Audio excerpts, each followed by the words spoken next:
મજામાં ને? હવે જુઓ, આપણે ગયા લેક્ચરની અંદર સાદી વાક્ય રચના, સંયુક્ત વાક્ય રચના અને સંકુલ વાક્ય રચના એ વિશે માહિતી મેળવી. અને ત્યાર પછી જે અર્થની દ્રષ્ટિએ વાક્યના પ્રકારો છે, વિધિ વાક્ય, નિષેધ વાક્ય, એની પણ થોડીક ચર્ચા કરી. થોડાક વાક્ય રચનાઓ બાકી પણ છે, એ પણ આપણે સમજી લઈશું. હવે જુઓ, અહીંયા તમને ઉદાહરણ તરીકે આપેલું છે કે પ્રશ્ન છે, ઉદાહરણો આપેલા છે અલગ અલગ. એમાંથી તમારી સાદી વાક્ય રચના, સંયુક્ત વાક્ય રચના અને સંકુલ વાક્ય રચના છે એ ઓળખાવાની છે. તો ઉદાહરણ એક છે કે સિંહાસન પર ઇન્દ્ર રાજા બિરાજેલા. બીજું ઉદાહરણ છે કે હોસ્પિટલના ડૉક્ટર અને ફાર્માસિસ્ટે રક્તદાન કર્યું. ત્રીજું, એણે 2 કુળને ઉજાળ્યા.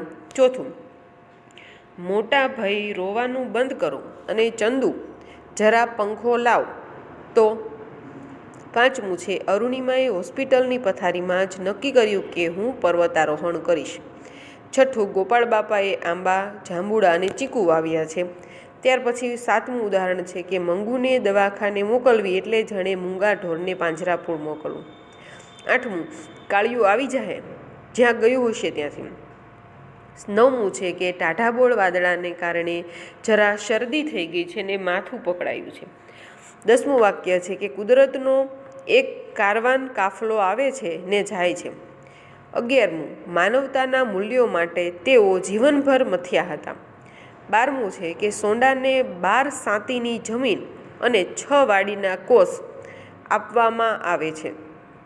હવે જો આપણે ઓળખવાનું છે કે સાદી વાક્ય રચના, સંયુક્ત વાક્ય રચના કઈ કઈ છે. આપણે ઉદાહરણ જોઈએ. પહેલી વાક્ય રચના છે કે સિંહાસન પર ઇન્દ્ર રાજા બિરાજેલા. તો આપણે સાદી વાક્ય રચનાની અંદર શું વ્યાખ્યા હતી કે એક જ વિધેય પદ હોય અને એક જ ઉદ્દેશ્ય પદ હોય. એટલે કે કરતા જે કંઈ કરતો હોય એ એક જ એનું કર્મ છે, એક જ હોય છે. આપણે અહીંયા જોયું કે સિંહાસન પર ઇન્દ્ર રાજા બિરાજેલા. સિંહાસન પર ઇન્દ્ર રાજા બિરાજેલા. તો ઇન્દ્ર રાજા છે શું છે? ઉદ્દેશ્ય પદ છે. અને સિંહાસન પર એ વિધેય પદ છે. એટલે કઈ વાક્ય રચના થઈ? સાદી વાક્ય રચના. આપણે જોયેલું છે કે સાદી વાક્ય રચના હોય તો એની અંદર એક જ ઉદ્દેશ્ય પદ અને એક જ વિધેય પદ હોય, તો એને આપણે સાદી વાક્ય રચના તરીકે ઓળખીએ છીએ. ત્યાર પછી બીજું ઉદાહરણ છે કે હોસ્પિટલના ડૉક્ટર અને ફાર્માસિસ્ટે રક્તદાન કર્યું. જો 11મા ધોરણ માટે, 12મા ધોરણ માટે, 10મા માટે, બધા માટે આ વિડીયો મહત્વનો છે. કારણ કે ગ્રામર છે એ ગુજરાતીનું હોય કે સંસ્કૃતનું હોય, એ બધા ધોરણમાં સરખું જ આવે. એ પછી ઉદાહરણ ગમે તે ધોરણના હોય, એટલે બધાએ ખાસ ધ્યાન રાખવાનું. તો આ 2 વાક્યો છે એ જુઓ, બંને વાક્યોનું મહત્ત્વ છે એ અલગ અલગ છે. કે હોસ્પિટલના ડૉક્ટર અને ફાર્માસિસ્ટે શું કર્યું? રક્તદાન કર્યું. તો આપણે એવું પણ લખી શકીએ કે હોસ્પિટલના ડૉક્ટરે રક્તદાન કર્યું. અને બીજું વાક્ય એવું પણ બનાવી શકીએ કે હોસ્પિટલના ફાર્માસિસ્ટે પણ રક્તદાન કર્યું. તો આ 2 વાક્ય રચનાઓ છે અલગ અલગ રીતે છે. એટલે આપણે તેને કઈ વાક્ય રચના કહીએ છીએ? સંયુક્ત વાક્ય રચના. કારણ કે એક વાક્ય હોય પરંતુ એને આપણે 2 અલગ અલગ વાક્યો બનાવી શકતા હોય, ત્યારે એ કઈ વાક્ય રચના કહેવાય છે? સંયુક્ત વાક્ય રચના તરીકે એને ઓળખીએ છીએ. ત્યાર પછી ત્રીજું છે કે એણે 2 કુળ ઉજાળ્યા. આમાં એણે શું છે? ઉદ્દેશ્ય પદ છે. એને શું કરેલું છે? તો કે 2 કુળને ઉજાળ્યા છે. એટલે શું છે? વિધેય પદ. તો એક જ ઉદ્દેશ્ય પદ અને એક જ વિધેય પદ હોય તો આપણે એને કેવી વાક્ય રચના કહીએ છીએ? સાદી વાક્ય રચના. એટલે શું આવશે? સાદી વાક્ય રચના. ઉદાહરણ શેનું છે? સાદી વાક્ય રચનાનું. હવે જુઓ, ચોથું ઉદાહરણ છે કે મોટા ભાઈ રોવાનું બંધ કરો અને ચંદુ જરા પંખો લાવતો. આપણે 2 વાક્ય રચના જોઈએ, બરાબર? કે સાદું વાક્ય અને સંયુક્ત વાક્ય. ત્યાર પછી આપણે કયું વાક્ય હતું? મિશ્ર અથવા સંકુલ વાક્ય. તો આ વાક્ય રચનાની વ્યાખ્યા શું જોઈ હતી? કોઈ પણ વાક્ય રચના આપણે જ્યારે કરતા હોય તેની વ્યાખ્યા છે, ખાસ ધ્યાન રાખવાનું. શું વ્યાખ્યા જોઈ હતી સંકુલ વાક્ય રચનાની અંદર? કે 2 વાક્યો હોય પણ એકબીજાને આધારિત હોય છે, અને એક પદ મુખ્ય હોય અને એક ગૌણ હોય છે. તો અહીંયા શું કહે છે? મોટા ભાઈ રોવાનું બંધ કરો અને ચંદુ જરા પંખો લાવતો. એટલે અહીંયા મુખ્ય વાત શું છે?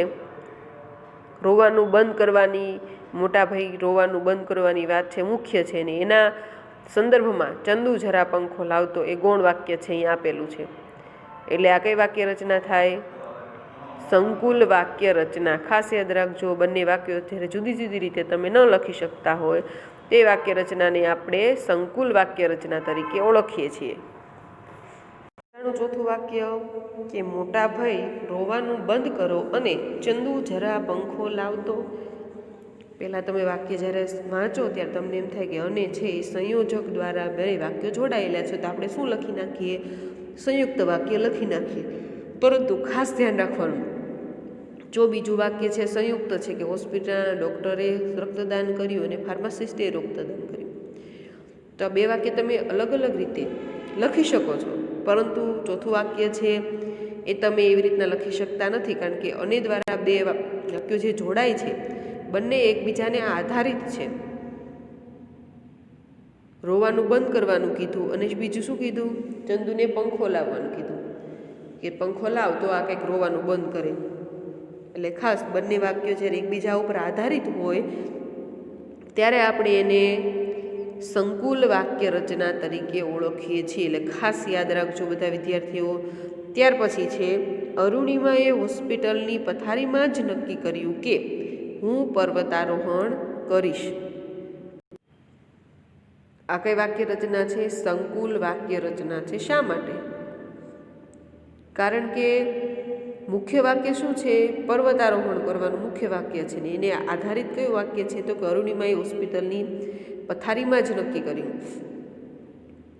ખાસ યાદ રાખજો, વાક્યો જ્યારે એને શેના દ્વારા બંને વાક્યો જોડાયેલા છે? નક્કી કર્યું કે શબ્દ છે એ સંયોજક દ્વારા બંને વાક્યો છે એ જોડાયેલા છે. એટલે ખાસ યાદ રાખજો કે બે વાક્યો હોય અને એકબીજા ઉપર આધારિત હોય તો એને આપણે સંકુલ વાક્ય રચના તરીકે ઓળખીએ છીએ. વાક્યો બે હોય, કોઈ પણ સંયોજક દ્વારા જોડાયેલા હોય, પણ જ્યારે એકબીજા ઉપર આધારિત એ બંને વાક્યો હોય તો આપણે તેને સંકુલ વાક્ય રચના તરીકે ઓળખીએ છીએ. એટલા માટે થઈને પાંચમું વાક્ય જે છે કે અરુણિમાએ હોસ્પિટલની પથારીમાં જ નક્કી કર્યું કે હું પર્વતારોહણ કરીશ. આ વાક્ય રચના છે એ સંકુલ વાક્ય રચના છે. ત્યાર પછી છઠ્ઠું છે ગોપાળ બાપાએ આંબા, જાંબુડા અને ચીકુ વાવ્યા છે. હવે છઠ્ઠું છે એની અંદર કઈ વાક્ય રચના આવશે? કહો જોઈ કે ગોપાળ બાપાએ આંબા, જાંબુડા અને ચીકુ વાવ્યા છે. સંયુક્ત વાક્ય રચના. ખ્યાલ આવી જાય ને? ગોપાળ બાપાએ આંબા વાવ્યા છે, ગોપાળ બાપાએ જાંબુડા વાવ્યા છે અને ગોપાળ બાપાએ ચીકુ વાવ્યા છે. 3 વાક્ય તમે બનાવી શકો ને આમાંથી?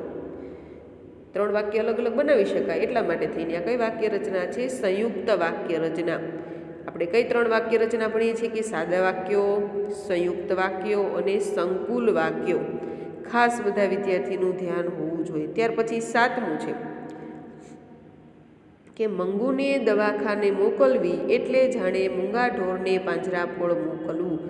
એટલે એ સંયોજક છે. ખાસ બધા વિદ્યાર્થીઓ ધ્યાનમાં રાખજો. સંયોજક ઓળખાવો એવો પ્રશ્ન તમને બધી જ એક્ઝામમાં પૂછાય છે. એ પછી ગઈ વખતે એક્ઝામમાં પણ પૂછાણો હતો અને ઘણા વિદ્યાર્થીઓને એનો જવાબ આવડ્યો નહોતો. એટલે ખાસ સંયોજક બે વાક્યને જોડતો જે શબ્દ હોય એને સંયોજક કહેવાય. એમાં કાંઈ નવીન છે નહીં. એટલે આ પ્રશ્નના માર્ક તો કોઈને જવા ન જોઈએ. તમે પ્રશ્નનો જવાબ 3 માર્કનો લખો તો એમાં અડધો માર્ક તો ફરજિયાત તમારે કાપવો પડે, કેમ કે ભાષા છે તો પૂરા માર્ક્સ ન આપી શકાય. પરંતુ જો તમે ગ્રામરમાં સાચું લખો તો તમારો એમાંથી અડધો માર્કે કોઈ કાપી ન શકે. એટલે ખાસ બધા જ વિદ્યાર્થીઓએ ધ્યાનમાં રાખવાનું. સંયોજક કોને કહેવાય? તો બે વાક્યોને જોડતો જે શબ્દ હોય એને આપણે સંયોજક કહીએ છીએ.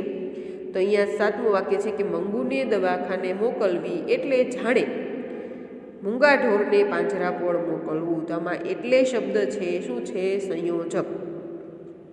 અને આ વાક્ય રચના કેવી છે?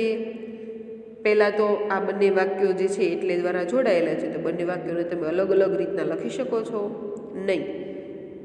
તો એ કઈ વાક્ય રચના છે? સંકુલ વાક્ય રચના. કઈ વાક્ય રચના કહેવાય એને? સંકુલ વાક્ય રચના. જ્યારે વાક્યો એકબીજા ઉપર આધારિત હોય ત્યારે આપણે એને સંકુલ વાક્ય રચના કહીએ છીએ. કે મંગુને દવાખાને મોકલવી એટલે શું કહેવાય? એને મૂંગા ઢોરને પાંજરાપોળ મોકલાય એવું છે. મંગુને દવાખાને મોકલી એવું. એટલે આ બંને વાક્યો જ્યારે એકબીજા ઉપર આધારિત હોય ત્યારે આપણે એને સંકુલ વાક્ય રચના કહીએ છીએ. વારી ઘડી એટલા માટે બોલું છું કે તમને યાદ રહી જાય. ત્યાર પછી 8મું છે કાળિયું આવી જાહે જ્યાં ગયું હશે ત્યાંથી. કાળિયું આવી જાહે જ્યાં, જ્યાં શબ્દ છે એ શું છે? સંયોજક. ગયું હશે ત્યાંથી. હવે આ પણ સંકુલ વાક્ય રચના છે. શા માટે? કારણ કે કાળિયું આવી જાહે અને ગયું હશે ત્યાંથી આ બંને એકબીજાની ઉપર આધારિત વાક્યો છે. કે શું ગયું હશે ત્યાંથી આવી જશે? તો કે કાળિયું. સમજાણું? એટલે એક વાક્યનો પ્રશ્ન પૂછતા બીજો વાક્ય જવાબ મળે, બીજા વાક્યમાંથી પ્રશ્ન પૂછતા પહેલો વાક્યનો જવાબ મળે, ત્યારે એને સંકુલ વાક્ય રચના તરીકે આપણે ઓળખીએ છીએ. ત્યાર પછી 9મું છે ટાઢાબોળ વાદળાને કારણે જરા શરદી થઈ ગઈ છે ને માથું પકડાયું છે. ટાઢાબોળ વાદળાને કારણે શરદી થઈ ગઈ છે ને માથું પકડાયું છે. વાને તમે 2 વાક્ય બનાવી શકો છો. બનાવવો જોઈએ કે ટાઢાબોળ વાદળાને કારણે જરા શરદી થઈ ગઈ છે, ટાઢાબોળ વાદળાને કારણે જરા માથું પકડાયું છે. બંને અલગ વાક્યો તમે બનાવી શકો ને? હા, તો આમાં એવું જ છે કે અલગ વાક્યો આપણે બનાવી શકતા હોઈએ તો એને કેવી વાક્ય રચના કહેવાય? સંયુક્ત વાક્ય રચના. શું કહેવાય? સંયુક્ત વાક્ય રચના. ખાસ તો આ ત્રણેય વ્યાખ્યા જે છે તમને ગયા લેક્ચરની અંદર દખાવેલી છે, તો બધાએ પોતપોતાની બુકની અંદર આજે રચનાની દ્રષ્ટિએ 3 પ્રકાર પડે છે. તો 3 પ્રકાર છે. ખાસ એની વ્યાખ્યા અને ઉદાહરણ એક ઉદાહરણ યાદ રાખી લો તો એ તમને યાદ રહી જાય. એટલે વ્યાખ્યા તો ખાસ બધાને યાદ હોવી જ જોઈએ. તો જ છે તમે ઉદાહરણ ઓળખી અને સાચું જે એની રચના હોય તમે લખી શકશો. ત્યાર પછી છે કુદરતનો એક કારવાન કાફલો આવે છે ને જાય છે. શું કહે છે? કુદરતનો એક કારવાન કાફલો આવે છે અને જાય છે. એમાં પણ જુઓ તમે સંયુક્ત વાક્ય રચના છે, પણ કઈ રીતે? જવાબ આપણને આપેલો હોય પરંતુ શા માટે આનો જવાબ આ આવે છે એ સમજવું પડે. કારણ કે એક્ઝામની અંદર તો કોઈ પણ વાક્ય હોય ને, તો અહીંયા શા માટે સંયુક્ત વાક્ય રચના થાય છે? 2 વાક્યો શેના દ્વારા જોડાયેલા છે? કારવાન, કુદરતનો એક કારવાન કાફલો આવે છે ને સંયોગ દ્વારા જોડાય છે, ને જાય છે. તો કુદરતનો એક કારવાન કાફલો આવે છે અને બીજું વાક્ય શું બનાવી શકો તમે? કે કુદરતનો એક કારવાન કાફલો જાય છે. એ રીતના 2 અલગ વાક્યો છે તમે બનાવી શકો છો. એટલા માટે થઈને આ વાક્ય રચના છે કેવી છે? સંયુક્ત વાક્ય રચના કહેવાય. ત્યાર પછી છે 11મું છે કે માનવતાના મૂલ્યો માટે તેઓ જીવનભર મથ્યા હતા. શું કહે છે? માનવતાના મૂલ્યો માટે તેઓ જીવનભર મથ્યા હતા. આ વાક્ય રચના સાદી વાક્ય રચના છે. સાદી વાક્ય રચનાની વ્યાખ્યા યાદ હોવી જોઈએ. શું વાક્ય છે? વ્યાખ્યા છે કે એક ઉદ્દેશ્ય પદ હોય અને એક વિધેય પદ હોય તો આપણે તેને સાદી વાક્ય રચના તરીકે ઓળખીએ છીએ. તો આની અંદર શું આવશે? ઉદ્દેશ્ય પદ તેઓ. તેઓ છે એ શું છે? ઉદ્દેશ્ય પદ. કારણ કે જે કરતા હોય એને આપણે ઉદ્દેશ્ય પદ તરીકે ઓળખીને એના દ્વારા જે કંઈ કરાતું હોય તે વિધેય પદ. એટલે તેઓ છે ઉદ્દેશ્ય પદ. અને માનવતાના મૂલ્યો માટે જીવનભર મથ્યા હતા એ શું છે? વિધેય પદ છે. એટલા માટે થઈને આ વાક્ય રચના છે એ સાદી વાક્ય રચના છે. એટલે આપણે તમે એને સાદું વાક્ય એમ પણ લખી શકો છો. ત્યાર પછી 12મું છે કે સોંડાને 12 સાતીની જમીન અને 6 વાડીના કોષ આપવામાં આવે છે. ફરીવાર જો વાક્ય વાંચો કે સોંડાને 12 સાતીની જમીન અને 6 વાડીના કોષ આપવામાં આવે છે. તો આ વાક્ય છે અને તમે એકમાંથી 2 વાક્ય બનાવી શકો છો. જુઓ કે સોંડાને 12 સાતીની જમીન આપવામાં આવે છે. બીજું વાક્ય શું બનાવી શકાય? કે સોંડાને 6 વાડીના કોષ આપવામાં આવે છે. એટલે તમે 2 વાક્ય બનાવ્યા ને આમાંથી, તો 2 વાક્ય જ્યારે એકમાંથી 2 વાક્ય બનતા હોય તો એને કઈ વાક્ય રચના કહેવાય? સંયુક્ત વાક્ય રચના કહેવાય.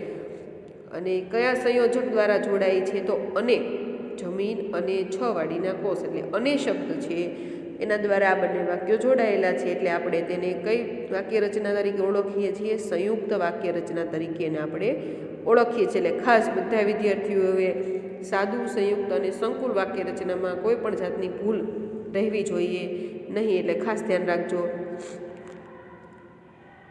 બીજું કે આપણે નિષેધ વાક્ય રચના, વિધાન વાક્ય રચના, પ્રશ્નવાચક વાક્ય રચના એનો અભ્યાસ કર્યો છે. થોડીક વાક્ય રચનાઓ બાકી છે, પણ જેટલી વાક્ય રચના આપણે શીખ્યા છીએ એના ઉદાહરણ છે, થોડાક જોઈ લઈએ એટલે વધારે પ્રેક્ટિસ થઈ જાય ને એક્ઝામની અંદર પૂછાય તો આપણને આના રોકડા માર્ક્સ મળે. આમાં તમારું કોઈ પણ એક અડધો માર્ક એ ન કાપી શકે જો તમે સાચું લખ્યું હોય તો. અહીંયા શું કહે છે તમને કે કૌંસમાં આપેલા વાક્યોને સૂચના પ્રમાણે વાક્ય પરિવર્તન કરો. જો તમને આ કર્તરી કર્મણી ભાવે પ્રયોગમાં પણ પૂછાતું હશે, કોઈ પણ વાક્ય આપેલું હોય ને એને તમારે નિષેધ કર્તરી વાક્ય રચના બનાવો, કર્મણી વાક્ય રચના બનાવો, એ રીતના પૂછાતા હોય છે. તેવી જ રીતના અહીંયા પણ એ પૂછેલું છે. પેલું ઉદાહરણ છે કે ડોસા ફરીથી બોલ્યા. ડોસા ફરીથી બોલ્યા સાવ સાદી વાક્ય રચના છે. એને તમારે શું કરવાનું છે? નિષેધ વાક્ય બનાવવાનું છે, એટલે નકારવાચક વાક્ય છે એ બનાવવાનું છે. તો કઈ રીતનું બોલ? ડોસા ફરીથી ન બોલ્યા. વાક્યનો અર્થ શું કરવાનો છે? નિષેધવાચક, એટલે નકારવાચક અર્થ કરવાનો. નકાર એટલે નહીંનો ભાવ હોય તેનામાં. તો પેલું વાક્ય છે કે ડોસા ફરીથી બોલ્યા, તો આપણે એનું શું બનાવી શકીએ વાક્ય કે ડોસા ફરીથી ન બોલ્યા. બીજું તમને પૂછેલું છે કે પગ વગરની વ્યક્તિ માટે પર્વતારોહણ અશક્ય ગણાય. પગ વગરની વ્યક્તિ માટે પર્વતારોહણ અશક્ય ગણાય. તો નિષેધ વાક્યમાં ફેરવવાનું છે. તો શું કરવાનું તમારે? ન ક્યાં લખશો કે પગ વગરની વ્યક્તિ માટે પર્વતારોહણ શક્ય ન ગણાય. એ રીતે લખી શકાય ને, કે અશક્ય નહીં લખવાનું. શું કરવાનું? શક્ય ન ગણાય. ત્યાર પછી આવરદા બાકી હશે બીજું શું? એવું ઉદાહરણ તમને પૂછે ને કે નિષેધ વાક્ય બનાવો, તો કઈ રીતનું બનાવશો? કે આવરદા પૂરી નહીં થઈ હોય બીજું શું? ખાસ યાદ રાખવાનું, તમારું વાક્ય જ્યારે વાંચો ત્યારે નહીં અથવા ન અથવા નથી કઈ જગ્યાએ મૂકશો એ ખાસ ધ્યાન રાખવાનું. વાક્ય વાંચો ત્યારે સમજી લેવાનું. આવરદા બાકી હશે બીજું શું? તો નિષેધ વાક્ય શું બનાવ્યું તમે? કે આવરદા પૂરી નહીં થઈ હોય બીજું શું? ત્યાર પછી પ્રશ્ન 4 છે કે ઈ સ્વર્ગલોકની સોડમ કઈ અહીં ધૂળલોકમાં આવે. આ કયું વાક્ય છે? પ્રશ્નાર્થ વાક્ય છે. તો તમારે વિધાન વાક્યમાં જ્યારે એને ફેરવવાનું હોય તો કઈ રીતના ફેરવશો? વિધાન વાક્યનો અર્થ શું થાય છે? સીધે સીધું કહી દીધેલું હોય એને આપણે વિધાન વાક્ય તરીકે ઓળખીએ છીએ. તો કે ઈ સ્વર્ગલોકની સોડમ અહીં ધૂળલોકમાં ન આવે. સીધે સીધું કથન કહી દીધું છે કે ઈ સ્વર્ગલોકની સોડમ છે એ ધૂળલોકમાં ન આવે. ત્યાર પછી ઉદાહરણ 5મું છે કે શું આપણા છોકરા રસ ખાય અને મક્ષિકાના બચ્ચા ભૂખ્યા રહે. વિધાન વાક્યમાં બનાવો છે, કારણ કે આ પ્રશ્નવાચક વાક્ય રચના છે. તો વિધાન વાક્યમાં ફેરવવાનું છે. તો કઈ રીતે ફેરવશો? કે આપણા છોકરા રસ ખાય તો મક્ષિકાના બચ્ચા પણ ભૂખ્યા રહે નહીં અથવા ભૂખ્યા ના રહે. ત્યાર પછી છે એ જો ના શબ્દ છે પણ એનો અર્થ નકારવાચક થતો નથી, કારણ કે આપણે વિધાન વાક્યવાળી વાક્ય રચના જ્યારે જોઈ એમાં જોયું હતું કે એમાં નકારનો ભાવ હોતો નથી. તો આમાં નાનો અર્થ નકાર નથી થતો, હકારમાં જ એનો અર્થ છે થાય છે કે આપણા છોકરા રસ ખાય તો મક્ષિકાના બચ્ચા ભૂખ્યા ના રહે. ત્યાર પછી 6 છે એક મધ્યમ વર્ગીય છોકરી ધારે તો શું ન કરી શકે. નિર્દેશાર્થ વાક્ય બનાવો. આ આપણે સમજ્યા નથી એટલે એની પછીનું વાક્ય છે આપણે જોઈએ કે એ મૂંગી છે પણ કંઈ બહેરી નથી. વિધિ વાક્યમાં બનાવો, વિધિ વાક્ય રચના. તો શું કે વાક્ય રચના બને અહીંયા કે મૂંગી છે પણ સાંભળી તો શકે છે ને. શું કે છે? એ મૂંગી છે પણ સાંભળી તો શકે છે ને. ત્યાર પછી 8મું છે એલા તમે નમક હલાલ કે નમક હરામ છો. પ્રશ્નવાચક વાક્ય રચનામાં ફેરવવાનું છે. તો કઈ રીતના ફેરવશો? એલા તમે નમક હલાલ કે નમક હરામ. પછી પ્રશ્નાર્થવાચક ચિહ્ન મૂકી દેવાનું. ત્યાર પછી 9મું છે વળી ઘર આખું ઠલવશે ખીજ. નિષેધવાચક વાક્ય રચના બનાવવાની છે. તો શું બનાવશો? વળી ઘર આખું ઠલવશે ના ખીજ. 10મું સૂતેલા સિંહના મુખમાં મૃગ ભૂલથી પણ પ્રવેશ ન કરે. નિષેધ વાક્ય વાચ્ય રચના છે એને પ્રશ્નાર્થવાચકમાં ફેરવવાની છે. તો કે સૂતેલા સિંહના મુખમાં મૃગ ભૂલથી પણ પ્રવેશ કરે ખરું. સમજાઈ ગયું? આ વાક્ય રચનાઓ છે હું તમને ગમે તેટલી સમજાવું, પણ જ્યાં સુધી તમે એની વ્યાખ્યાઓ સમજી અને યાદ રાખી અને પછી તમે એનો ઉપયોગ ન કરો ત્યાં સુધી નકામું છે. એટલે ખાસ બધા વિદ્યાર્થીઓને કહેવાનું ફરીને કે જેટલી વાક્ય રચનાઓ આપણે ભણી ગયા છીએ બધી જ વાક્ય રચનાઓ એના વ્યાખ્યા અને ઉદાહરણ સાથે યાદ રાખવાની. સાવ સિમ્પલ હોય એવું એક ઉદાહરણ તમારે યાદ રાખી લેવાનું, એટલે એના ઉપરથી તમને ગમે એવા બીજા ઉદાહરણ પૂછે તો તમે એને ઓળખી શકો.